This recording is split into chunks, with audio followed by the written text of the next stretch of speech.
না, আমার দুই ছেলে গেলে যেদিকে দুচোখ যায় সেই দিকে চলে যাব।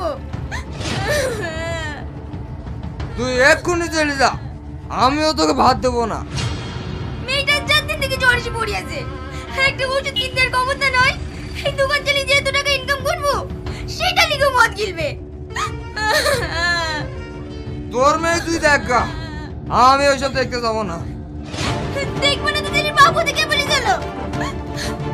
ওটাই তো ভুল করেছি, যেদিন তো বিয়ে করছি সেদিন থেকে একটু সুখ পাইনি। তোমার কপাল ভালো যে আমাকে বিয়ে করেছিল, অন্য কোনো মেয়ে হলে তোমার মুখে চাটা মেরে চলে যেত।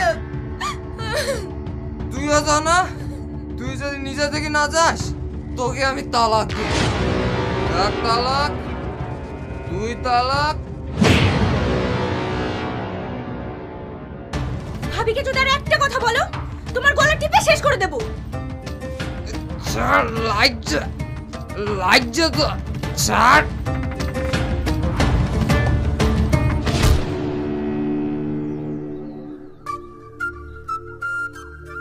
কি আমাকে একটা মেয়ে ধরে মারলো আর তোমরা দাঁড়িয়ে দাঁড়িয়ে দেখছো?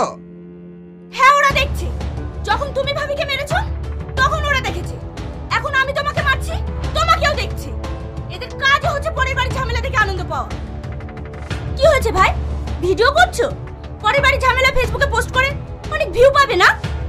ছি, ধিক্কার জানাই তোমাদের। এই ভিডিওটা না করে যদি ঝামেলাটা মেটাতে তাও একটা সমাজসেবামূলক কাজ করতে। যাও, তোমাদের রদ দেখা হয়েছে, এবার নিজের বাড়ি যাও। যাও।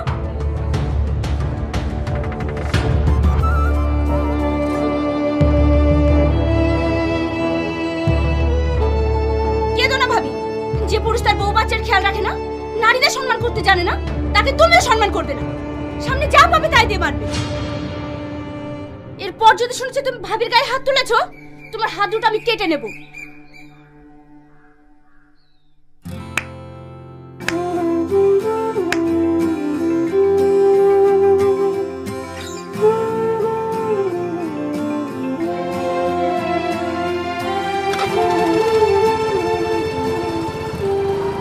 Hello hello madam, hello hello madam, hello madam.